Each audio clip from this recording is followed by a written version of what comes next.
상쾌한 아침 원주에서 출발합니다.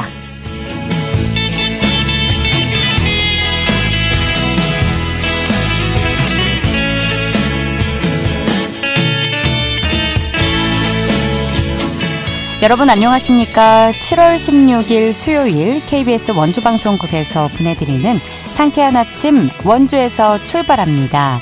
저는 진행의 이은주입니다.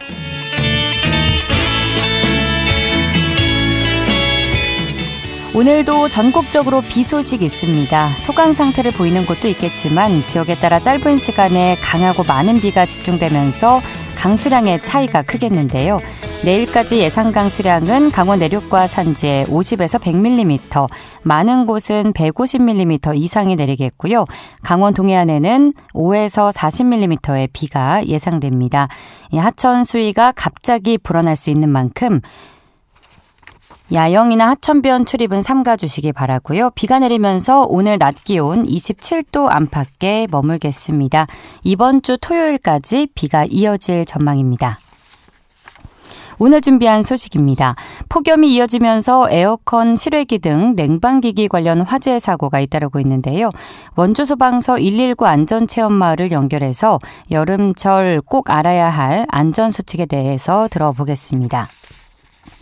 원주의 구도심이 화폭에 담겼는데요. 원주시 여성 커뮤니티 센터에서 7월 한 달간 열리는 특별한 전시 소식 리포터 현장에서 만나봅니다. 강원 영서 남부권 소식 차례로 만나보는 통신원 코너, 오늘은 횡성군 통신원 연결해 보도록 하죠. 7월 16일 수요일 상쾌한 아침 원주에서 출발합니다.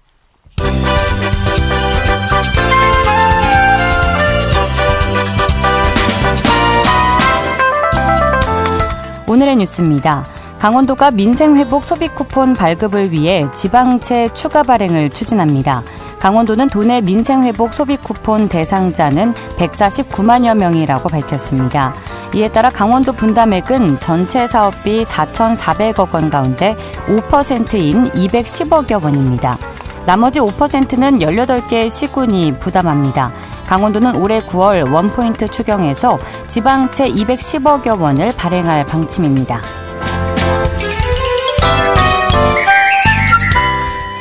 강원도가 고향사랑기부금 답례품 30종을 추가로 선정했습니다.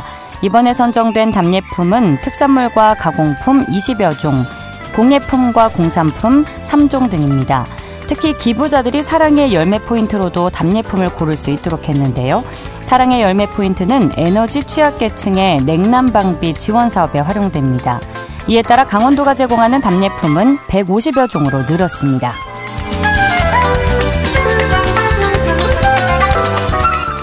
영월 군민안전보험의 보장 항목이 확대됐습니다. 영월군은 군민안전보험에 온열과 한랭질환 등 11개 항목의 보장이 추가됐다고 밝혔습니다. 이로써 상해와 질병보장 등 29개 항목의 안전보장이 가능해졌습니다.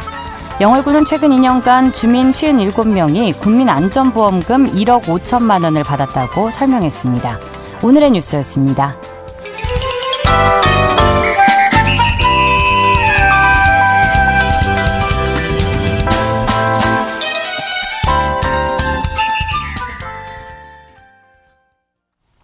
상쾌한 아침 원주에서 출발합니다. 함께하고 계십니다. 연일 이어지는 폭염 속에서 전력 사용 증가로 에어컨 실외기 화재와 같은 안전사고 발생 우려가 높아지고 있습니다. 최근 3년간 접수된 강원도의 에어컨 실외기 화재 건수는 총 69건으로 이 중 절반에 가까운 30건이 여름철에 발생한 것으로 조사가 됐는데요. 여름철 화재 예방을 위해서 특히 신경 써야 하는 주의사항들 알아보겠습니다. 원주소방서 119 안전체험마을 원은희 안전문화팀장 연결돼 있습니다. 안녕하세요. 안녕하세요. 네, 반갑습니다, 팀장님. 네. 예. 최근 폭염으로 실내 활동이 늘고 냉방기기 사용 시간도 길어지면서 화재 예방의 중요성이 더욱 강조되고 있는데요. 이런 기기에서 발생하는 화재를 예방하기 위해서 좀 어떤 주의사항을 지켜야 할까요? 네, 여름철에는 에어컨이나 선풍기 같은 냉방기기 사용이 급증하면서 관련 화재가 함께 늘어나고 있는데요. 그중 가장 큰 원인이 전선 과열이나 먼지, 노후된 작품에서 발생한 정기적 요인입니다. 네. 특히 에어컨 실외기는 직사광선이나 환기가 안 되는 좁은 공간에 설치되면 열이 쌓여서 불이 날 위험이 높아지기 때문에 그늘지고 통풍이 잘 되는 곳에 설치하는 게 중요한데요. 선풍기나 멀티탭도 마찬가지입니다. 하루 종일 틀어두기보다는 중간중간 전원을 꺼주고 플러그 주변에 먼지가 쌓이지 않도록 주기적으로 청소하는 것도 잊지 마셔야 합니다. 예. 작은 실천이 우리 가족의 안전을 지킨다는 마음으로 냉방기기 사용 시 안전수칙 꼭 함께 지켜주시길 부탁드립니다. 예. 가장 주된 원인으로는 전기 과부하가 꼽히고 있는데 평상시에 정기적으로 관리를 해두는 편이 좋을 것 같습니다. 콘센트나 멀티탭 등을 좀 더 안전하게 관리하기 위한 방법이 있다면 설명 부탁드립니다. 네. 냉방기기를 포함해서 많은 전자제품을 한꺼번에 사용하다가 보면 전기 과부하가 생기기 쉬운데요. 네. 이게 바로 여름철 화재의 주요 원인 중 하나입니다. 특히 멀티탭이나 콘센트의 여러 기기를 동시에 연결하는 문어발식 사용이 과열로 인해서 화재 위험이 가장 높은 방식인데요. 예. 멀티탭도 수정이 있다는 거 알고 계시나요? 그런가요? 네, 보통 3년에서 5년 주기로 교체해주는 게 좋고 외관이 누렇게 변색됐거나 타는 냄새가 나거나 스파크가 발생하면 즉시 교체를 해주셔야 되고요. 예. 멀티탭 주변에 커튼이나 이불 같은 가연성 물질을 가까이 두시지 않는 것도 중요합니다. 또 먼지가 쌓이면 누런 누전이나 발열의 원인이 되니까 정기적으로 청소도 꼭 해주셔야 되고요. 요즘에는 과부하 차단 기능이 있는 제품들도 있으니 이런 제품을 선택하시는 것도 좋은 예방법이 될 수 있습니다. 예. 그리고 또 최근에는 반려동물로 인해서 화재가 발생하는 사례도 심심치 않게 보도가 되고 있는데 이런 사고를 예방하기 위해서 보호자들이 좀 어떤 점을 주의해야 할까요? 네, 맞습니다. 반려동물로 인한 화재가 생각보다 꽤 자주 발생하고 있는데요. 예를 들어서 반려견이 전자레인지나 전기장판 스위치를 무심코 누르거나 고양이가 전기선을 물어뜯다가 합선이 발생하는 경우도 있었고요. 가스레인지 위에 올라가서 점화 버튼을 잘못 건드려서 화재로 이어진 사례도 실제로 있었습니다. 네. 이런 사고를 예방하기 위해서는 무엇보다 외출할 때 반드시 전원을 차단하거나 플러그를 뽑아두는 습관이 중요하고요. 전자레인지나 가스레인지에 반려동물이 올라가지 못하도록 보호 커버나 차단 장치를 꼭 설치하셔야 됩니다. 또 전선이나 콘센트를 반려동물의 활동 반경 밖에 설치하거나 케이블 씌워두는 것도 좋은 방법입니다. 네, 저도 반려동물과 함께 살고 있는데 오늘의 주의사항을 명심해야겠네요. 그런 일이 있어서는 안 되겠지만 아파트와 같은 공동주택에서 화재가 발생했을 경우 주민들이 당황하지 않고 좀 더 신속하게 대피할 수 있도록 기억해야 할 대피 요령에는 어떤 것들이 있을까요? 네. 아파트나 공동주택에서 화재가 나면 불보다 더 위험한 게 당황해서 생기는 실수인데요. 예. 그래서 미리미리 알고 있는 것만으로도 생명을 지키는 행동을 할 수 있습니다. 무엇보다 먼저 기억하셔야 할 거는 엘리베이터는 절대 사용하시면 안 됩니다. 예. 화재 시에 정전이 되고 엘리베이터 안에 갇힐 수 있기 때문에 계단을 이용해서 대피하셔야 하고요. 대피할 때는 젖은 수건이나 옷으로 입과 코를 가리고 몸을 최대한 맞춘 상태로 이동하셔야 유독가스를 피할 수 있습니다. 만약 문을 열기 전에 문 손잡이가 뜨겁거나 연기가 새면 그쪽은 이미 불길이 닿은 쪽일 수 있으니까 다른 경로를 찾으셔야 되고요. 상황에 따라서 안전한 방 안에 머무르는 것도 방법이고 그때는 구조를 요청하는 게 더 안전할 수도 있습니다. 그리고 평소에 비상구 위치나 완강기 사용법, 대피 계단 위치는 꼭 가족들과 함께 확인을 해 두셔야 하고요. 알고 있다는 것만으로도 위기 상황에서는 훨씬 침착하게 행동하실 수 있습니다. 예. 그런데 고층 건물에 설치된 완강기의 존재는 우리가 알고 있어도 실제 사용법을 모르는 경우가 많습니다. 유사시 누구나 안전하게 사용할 수 있도록 완강기 사용 요령도 설명 부탁드립니다. 네, 맞습니다.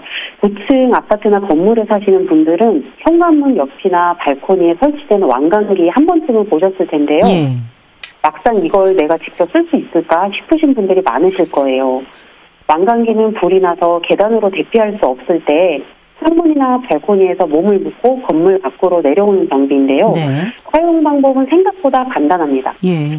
먼저 왕관기의 그 고정고리를 벽에 튼튼히 설치된 고리에 걸고 줄이 감긴 왕관기 통에서 하나의 벨트를 꺼내 창밖으로 떨어뜨린 다음에 나머지 하나의 벨트를 겨드랑이에 착용하고 창문 밖으로 나와 줄을 타고 천천히 내려오시면 되는데요. 이 줄은 자동으로 속도가 조절돼서 힘을 주지 않아도 천천히 안정적으로 내려갈 수 있게 되어 있어요. 주의해야 될 점은 두 명이 동시에 타는 건 안 되고 한 사람씩 이용해야 되고요. 아이나 노인, 체중이 가벼운 사람들도 안전하게 사용할 수 있게 설계되어 있습니다. 네. 무엇보다 중요한 건 사용법을 미리 익혀두는 건데요. 원주 소방서 119 체험마을에 오셔서 왕관기 체험하시는 걸 적극 추천드리겠습니다. 네, 왕관기를 미리 체험해 볼 수 있군요. 연일 이어지는 폭염에 또 주의해야 할 부분이 바로 차량 화재인데요. 자칫 대형 사고로도 이어질 수 있겠고요. 대부분은 주의소홀에서 사고가 비롯되곤 하는데 이런 여름철 차량 화재를 예방하기 위해서 안전수칙에는 어떤 것들이 있을지도 알려주시죠. 네. 요즘처럼 35도를 넘나드는 폭염이 계속되면 차 안의 온도는 60도, 심하면 80도 가까이 올라가는데요. 네. 이런 환경에서는 작은 실수 하나가 차량 화재로 이어질 수가 있어요. 그래서 우선 차 안에 라이터나 스프레이, 휘발유통 같은 인화성 물질은 절대 두시지 않아야 하고요. 대시보드나 좌석 위, 햇볕 드는 곳에 방치된 물건들도 확인이 필요합니다. 또 한 가지 중요한 건 차량 내 전기 장치를 임의로 개조하거나 불법 튜닝하는 행위는 절대 금지입니다. 잦은 합선이나 배선 과열로 불이 날 수 있거든요. 또 흡연도 조심하셔야 합니다.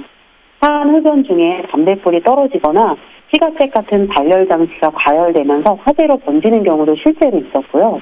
그리고 혹시 모르니까 차 안에서는 꼭 차량용 소화기 하나 비치해 주세요. 화재 초기에는 작은 소화기로도 큰 사고를 막을 수 있습니다. 마지막으로 주차 장소도 중요한데요. 직사광선이 강한 곳보다는 그늘지고 환기가 잘 되는 곳, 그리고 가연성 물질이 근처에 없는 위치를 선택하시는 것도 안전을 위한 좋은 습관입니다. 예. 차량용 소화기 생각보다 비치를 안 하고 있는 차량이 있더라고요. 네, 꼭 비치를 해주시면 되겠습니다. 인터넷에서 쉽게 구매를 할 수 있으니까요. 자, 올여름은 마른 장마로 지나갈 가능성이 크다는 전망이 있는 한편 국지성 폭우 등의 기상 상황은 사실상 예측이 어려운 경우도 많지 않습니까? 만일의 상황에 대비해서 우리 가정에서 미리 점검하거나 준비해 두어야 할 사항이 있다면 어떤 것들이 있을지 여쭙고 싶고 또 어르신을 포함한 취약계층을 위한 조언도 함께 부탁드립니다. 네. 요즘처럼 마른 장마와 갑작스런 폭우가 번갈아 오는 불안정한 날씨에는 무엇보다 사전에 점검하고 준비하는 생활 습관이 필요한데요. 예. 특히 배수구나 하수관, 옥상 빗물 배수로 같은 곳을 미리 막힌 곳이 없는지 확인하시고 문 앞이나 지하 창고 등에 물막이판이나 모래주머니를 준비해 두시면 갑작스런 물난리에 대처하는 데 큰 도움이 됩니다. 또 정전기나 단수에 대비해서 손전등, 휴대용 충전기, 비상식량 등 가정 내에 준비해 두시는 것도 잊지 마시고요. 네. 무엇보다 중요한 건 주변 이웃에 대한 관심입니다. 특히 거동이 불편하신 어르신이나 독거 어르신, 장애인, 어린이 같은 분들은 기상 상황이 나빠질 때 혼자 대응하기 어려우시기 때문에 가족이나 이웃, 동네 주민들이 함께 살펴주시는 배려가 꼭 필요합니다.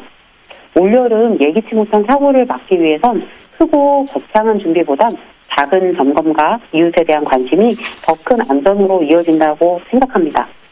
강원소방은 늘 여러분 곁에 있고 119는 언제든지 달려갈 준비가 되어 있으니까요. 시민 여러분 모두 건강하시고 안전한 여름 보내시길 바랍니다. 감사합니다. 예. 팀장님, 완강기 체험은 미리 신청을 따로 할 필요는 없나요? 가면 체험을 할 수 있나요? 저희가 홈페이지에서 신청을 할 수 있고요. 만약에 방문을 하신다면은 견학 정도는 할 수 있습니다. 그렇군요. 미리 신청을 원하면 해야 되는 건 맞는 거죠? 네, 홈페이지 맞습니다. 참고하셔서 알겠습니다. 네. 오늘 많은 도움이 됐네요. 고맙습니다. 감사합니다. 지금까지 원주소방서 119 안전체험마을 원은희 안전문화팀장과 이야기 나눴습니다.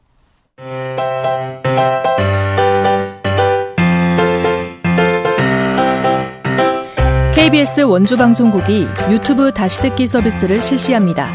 매일 아침 강원 영서남부권의 뉴스와 정보를 전해드리는 상쾌한 아침 원주에서 출발합니다는 KBS 원주라디오 유튜브 채널을 통해 다시 들을 수 있습니다.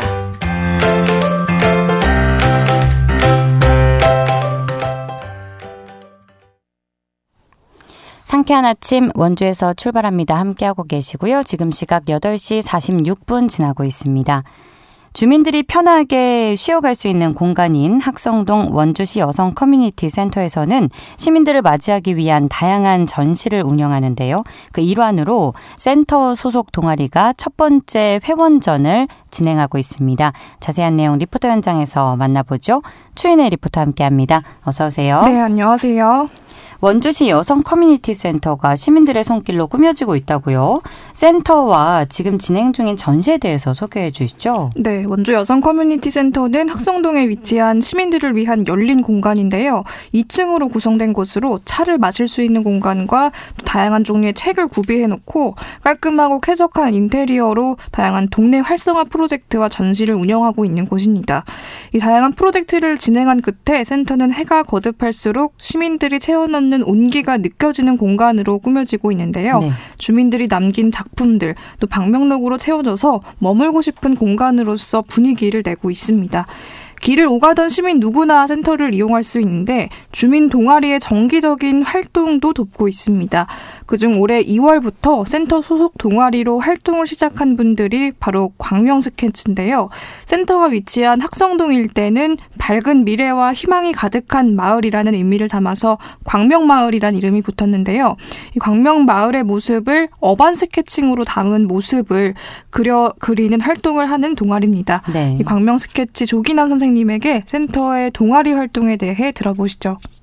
저희가 그럼 여기가 강명마을이니까 강명 스케치로 동아리 이름을 정하고 그리고 이제 그 강명마을을 이주로 해서 이렇게 스케치를 하게 됐어요. 그리고 이 어반 스케치가 그렇잖아요.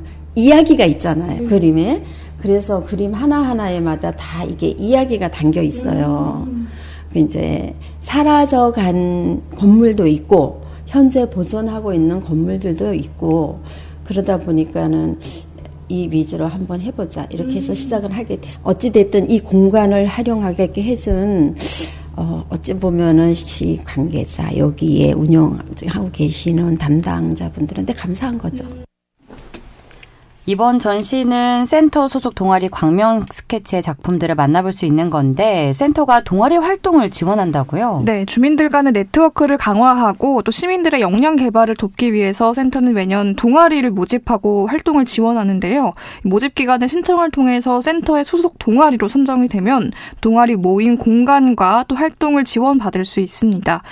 지금 활동하고 있는 광명마을 회원들은 원주시 평생학습 교육관에서 교육을 받은 회원들인데요.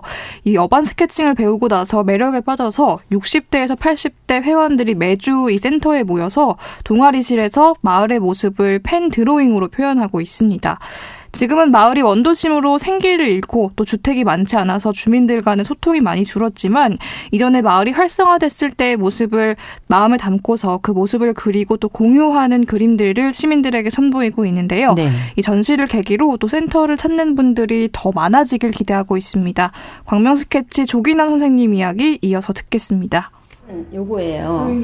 이제 그 예전에는 그 보면 동네가 이렇게 모여 있다 보면 나무가 하나씩 큰 나무들이 있잖아요. 그 나무 그늘 아래서 또 뭐 둘레 앉아서 얘기들도 나누고 지금은 뭐 이렇게 카페다 뭐다 이렇게 많지만 옛날 어르신들은 마을 동네 이런 데서 특별히 뭐 계실 곳들이 마땅치 않잖아요. 네. 그러다 보니까는 이제 그런 위주로 해서 이제 거의 사라져가는 그런 나물 이거는 이제 여기 여성 커뮤니티 센터는 누구나 편안하게 와서 그냥 무료로 차를 마실 수 있는 공간이면서도 책이라든가 있어서 독서하기에도 좋고 부담 없이 여기가 우리 원주 시민은 누구나 원주 시민뿐만이 아니라 어느 분이든지 자유롭게 와서 쉬어갈 수 있는 공간이에요.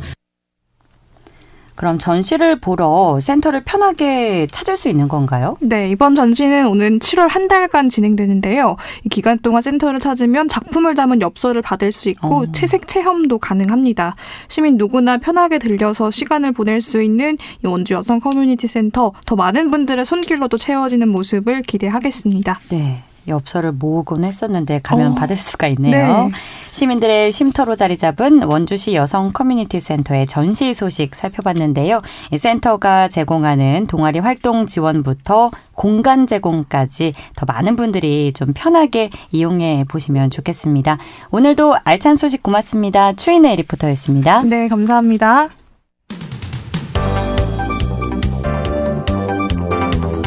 생생한 현장, 유익한 생활 정보를 전해드리겠습니다. KBS 원주라디오 상쾌한 아침 원주에서 출발합니다를 함께하고 있습니다.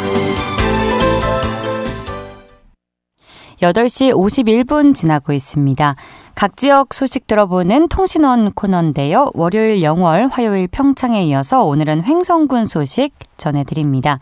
김지은 횡성통신원 전화 연결돼 있는데요. 안녕하세요. 네, 안녕하세요. 네, 오늘 첫 소식 들어보겠습니다. 횡성군 둔내면 소재 태기분교가 50년 만에 인문학교로 되살아난다고요? 자세한 소식 전해주시죠. 네, 그렇습니다. 하늘학교, 하늘의 첫 학교라는 별칭으로도 잘 알려져 있는 태기분교는 둔내면 해발 1200m 태기산 자락의 자리에 있는데요. 네. 1965년 10월에 개교한 이 학교는 당시 화전민촌 아이들 100여 명이 다니던 곳이었고 1976년 교육시설 통폐합과 주민 이주 정책에 따라 덕송초로 통합되어 문을 닫았다고 합니다. 이처럼 반세기 넘게 멈춰있던 횡성군 둔내면은 시골학교가 오는 8월부터 과거와 현재를 잇는 현장 중심 인문학 프로그램의 거점으로 다시 움직일 예정입니다. 문화체육관광부에서 주최하는 2025 질2일 인문학 공모사업에 선정된 것인데요. 앞으로 태기분교와 태성도서관을 중심으로 성인과 청소년이 함께하는 인문학 교육을 추진한다고 합니다. 예, 그렇군요. 반세기 가까이 비어있던 학교에 오랜만에 다시 웃음꽃이 필 것 같은데 지역 주민들에게도 반가운 소식일 것 같습니다. 운영 시기와 교육 과정도 알려주시죠. 네, 수업은 다음 달 8월 5일 태기분교에서 개학식을 시작으로 10월 21일까지 매주 화요일 오후 3시에 열리고 총 10차례로 운영된다고 합니다. 문학평론가, 그림책 연구가, 경기민요 전수자 등 다양한 분야의 전문가들이 강사로 참여해 역사 인문 수업, 예술 창작 활동, 소규모 전시회 등을 진행하고요. 참가자들은 교육기간 동안 태기산 일대의 자연과 유적지를 함께 탐방하고 자신들이 구성한 그림책 전시회를 열며 강의와 체험, 표현 활동이 어우러진 입체적인 인문교육 활동을 경험하게 됩니다. 참가 신청은 QR코드 또는 웹페이지를 통해 가능하며 자세한 문의는 청태, 태기산 생태관광 사무국으로 하시면 됩니다. 이번 교육은 정원과정 무료로 운영되며 인문학에 관심 있는 누구나 참여할 수 있습니다. 예, 하늘 아래 첫 학교 태기분교가 과거와 현재를 연결하고 지역을 되살리는 공간으로 잘 활용되기를 바라면서 자, 다음 소식 들어봅니다. 횡성문화관광재단에서 특별한 기획 전시를 마련했다고요? 네, 기억비행 횡성의 기억을 잇다라는 제목의 기획 전시입니다. 오늘 7월 22일 화요일부터 8월 5일 화요일까지 이어지는 일정입니다. 관람객 각자의 기억과 횡성의 과거와 현재를 연결하는 내용을 담고 있는데요. 어떤 하루를 기억하고 있는지, 나의 기억이 누군가의 기억이 될 수 있는지, 횡성의 과거와 현재를 기억으로 이어갈 수 있는지까지 이 모든 것이 함께 기억하는 것에서 시작된다는 취지에서 마련된 전시로 관람객 모두의 이야기를 만나볼 수 있는 참여형 전시입니다. 총 3곳의 전시장, 횡성문화예술회관 전시실, 횡성복합아트센터 전시실과 로비, 횡성호숫계 전시관, 횡성한우체험관 1층 홍보관에서 관람할 수 있습니다. 전시와 함께 다양한 이벤트도 함께 진행된다고 하는데요. 전시 기간 내 전시장 3곳에서 스탬프를 찍고 SNS에 인증하시면 미니 아크릴 액자를 받아갈 수 있고 주말에는 나만의 풍경 액자 만들기 체험을 할 수 있습니다. 관람은 무료이며 체험 프로그램 사전 예약은 횡성문화관광재단 문화사업팀으로 문의하시면 된다고 합니다. 예, 아무 일도 아닌 것 같았던 순간이 때로는 오래도록 마음에 남아있기도 하죠. 횡성문화관광재단의 기획전시 기억 비행에서 그런 추억을 하나씩 다시 꺼내보시면 좋겠네요. 자, 다음 소식도 전해주시죠. 네, 횡성군 공급면에는 마음의 여정을 걷듯 감정을 하나하나 마주칠 수 있는 특별한 산이 있습니다. 바로 공급면 매곡리, 덕촌리, 수백리에 걸쳐 있는 칠봉산입니다. 네.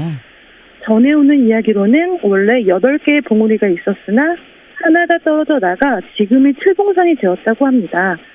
감정 따라 걷는 7봉우리로 불리울 만큼 사람의 7가지 감정, 즉 희노애락, 애호욕을 테마로 봉우리마다 감정의 이름을 붙어있는 것이 특징이라고 합니다.